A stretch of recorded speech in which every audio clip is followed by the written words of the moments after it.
E o tema que eu vou estar abordando é sobre política no altar.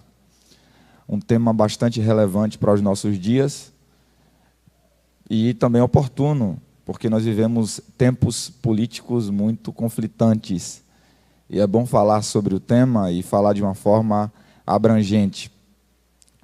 Existem várias definições para política, e uma delas é o ato de governar, o ato de administrar, o ato de cuidar das instituições públicas. Política também não se faz apenas na Câmara dos Vereadores, na Prefeitura ou no Senado. Política se faz em todos os lugares. Segundo Aristóteles, o homem é um ser político. Nós somos inerentemente políticos. Nós fazemos política em todos os ambientes, dentro de casa, na escola, na universidade, no trabalho. Tanto é uma ação política, o ato de governar, de cuidar da coisa pública, bem como também daqueles que votam, daqueles que elegem um político, de cobrar por aquilo que foi acordado, que foi prometido. E quando nós nos colocamos nessa condição de estar cobrando, exigindo, nós também estamos fazendo o papel político. Então, se eu dar um exemplo aqui, bem chulo, de uma criança que ela recebe instruções dentro de casa para fazer algumas atividades. E ela chega na escola e o coleguinha dessa criança faz coisas na sua casa totalmente diferentes. As regras da sua casa é diferente das regras do seu colega.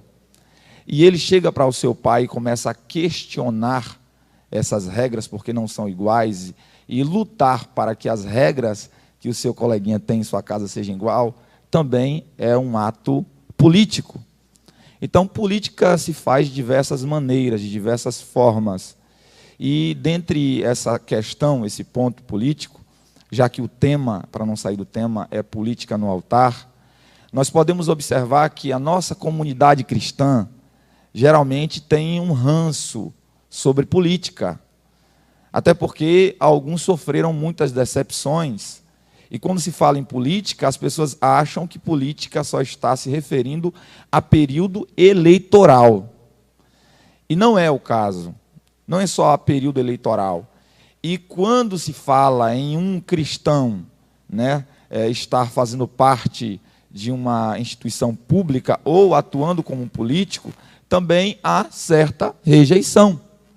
Isso é notório, há certa rejeição.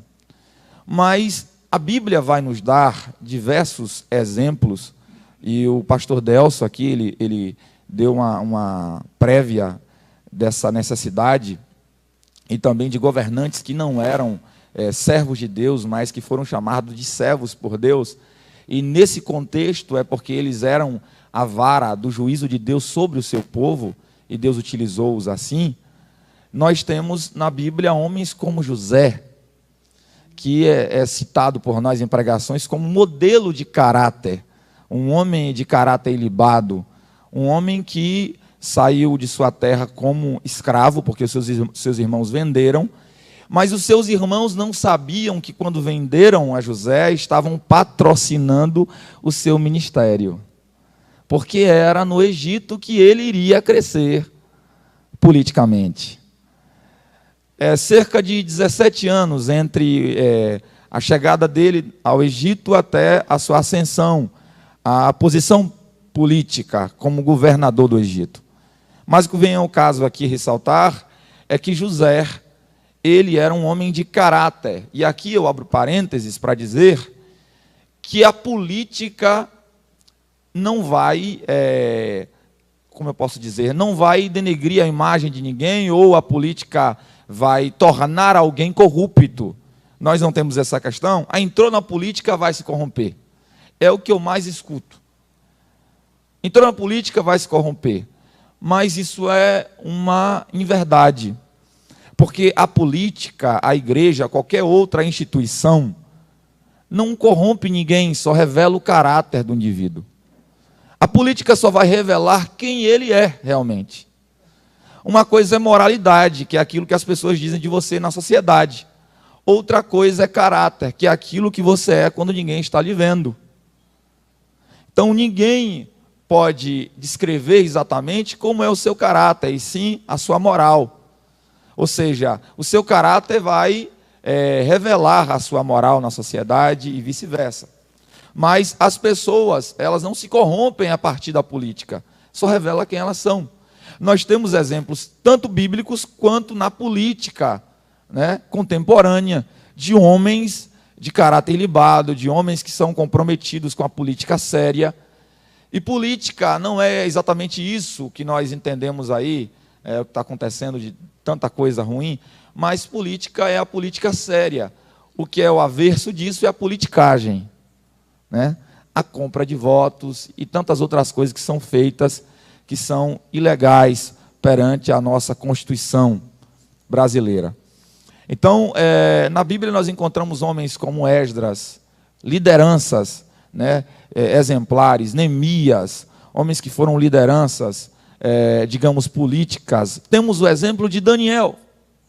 Por que não exemplificar Daniel, que foi um homem que chegou como escravo também, já agora na Babilônia, e não se corrompeu ao chegar, passou pelo período de 3 anos da universidade de Nabucodonosor, se formou, não se contaminou com os alimentos, com os manjares e o vinho que vinha da mesa do rei, que eram consagrados a ídolos, e foi posto como um dos jovens presentes mais sábios, e foi trabalhar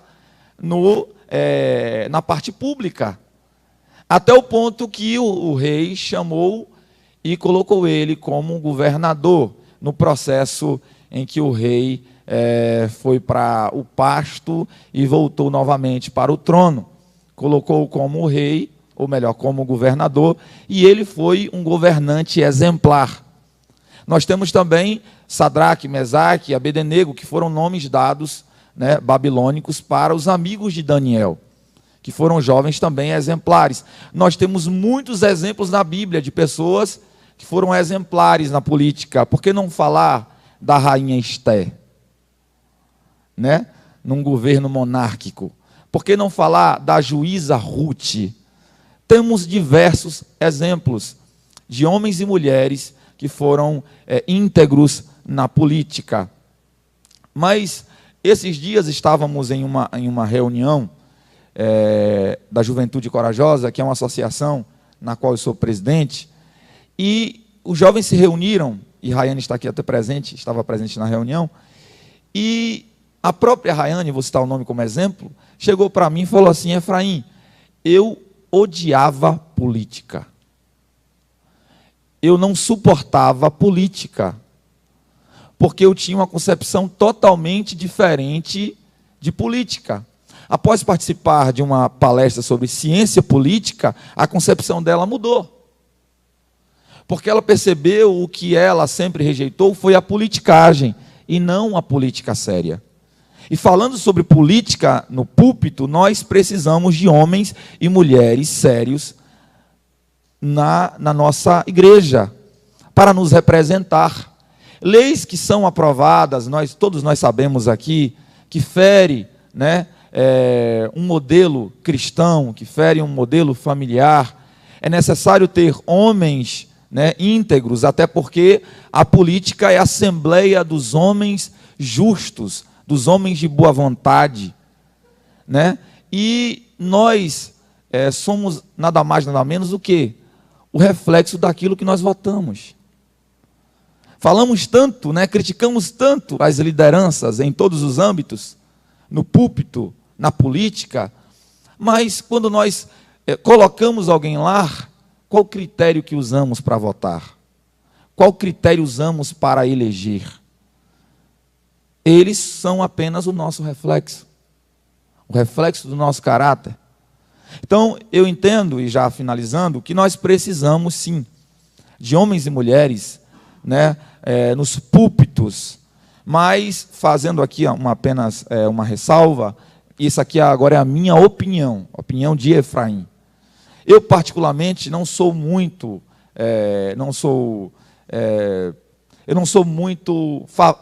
favorável a pastores que pastoreiam a ovelha estarem atuando como político. Até porque nós temos respaldo bíblico de que a função dele, a vocação dele é o quê? Cuidar de ovelhas. Eu sou a favor de cristãos preparados.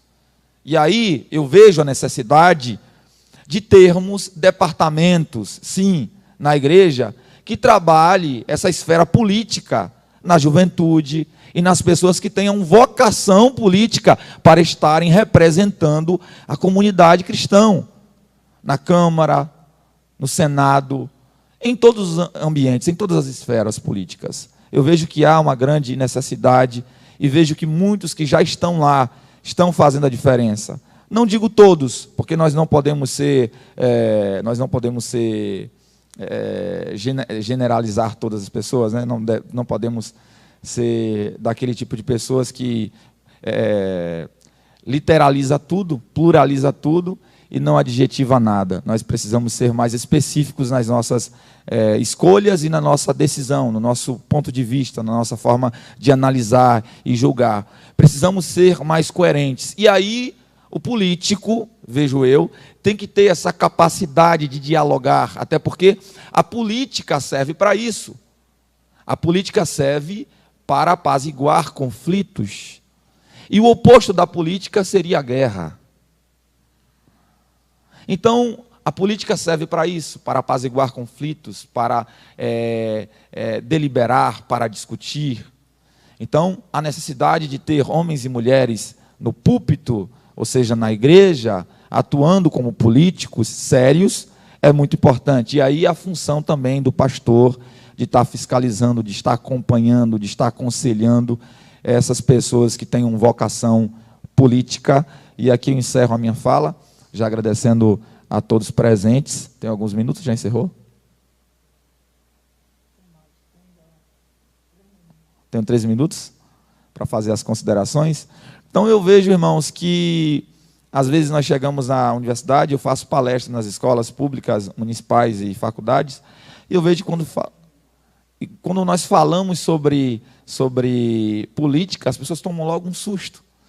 Então, eu particularmente, tomei a iniciativa aqui em Feira de Santana de estar indo com a juventude trabalhar esse tipo de debate nas escolas, né, nas universidades, e eu aprendi que não é só na igreja que nós fazemos, eu aprendi isso desde criança, que não é só na igreja que nós fazemos missões.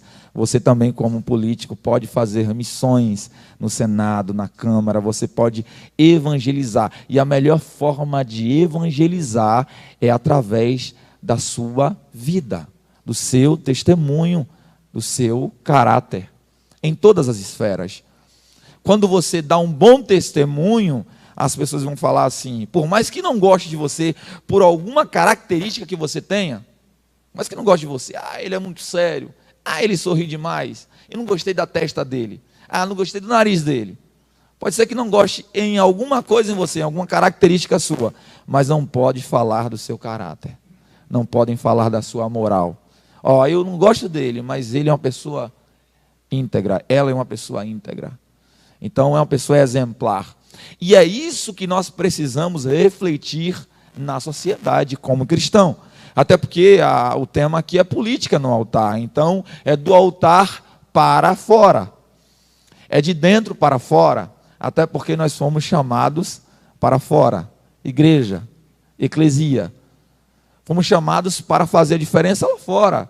Então que façamos como professores, como o pastor Delso, na Universidade Estadual de Feira de Santana, que façamos como pregadores itinerantes, como o pastor Romilson, que façamos no social, com o pastor Ney, mas que façamos a diferença, seja em que esfera for, se for como deputado, na sua esfera, se for como vereador, na sua esfera, mas que possamos levar a luz do Evangelho, a luz da palavra de Deus, para todos que estão lá fora. E com isso, as pessoas lá fora irão respeitar a política feita pela comunidade cristã. Quando nós começarmos a mudar a nossa forma de pensar e de agir no que tange a política, nós começaremos a ser respeitados como políticos cristãos. Pode ser que exista algum, esses dias eu vi, não vou citar nome, para não fazer merchandising, mas esses dias eu vi um indivíduo que ele faz política de uma forma muito cômica, muito engraçada. E no final ele termina a sua forma de apresentação deixando a palavra de Deus, e o resultado são lágrimas. O resultado é contrimento de espírito. Então eu vejo que nós podemos sim fazer a diferença enquanto cristãos e enquanto políticos dentro e fora da nossa comunidade cristã, e que possamos levar tudo isso que ouvimos aqui para a nossa casa, para nosso trabalho, para a nossa escola, para a nossa comunidade cristã. Deus abençoe todos vocês e obrigado mais uma vez, pastor Ney, pela oportunidade.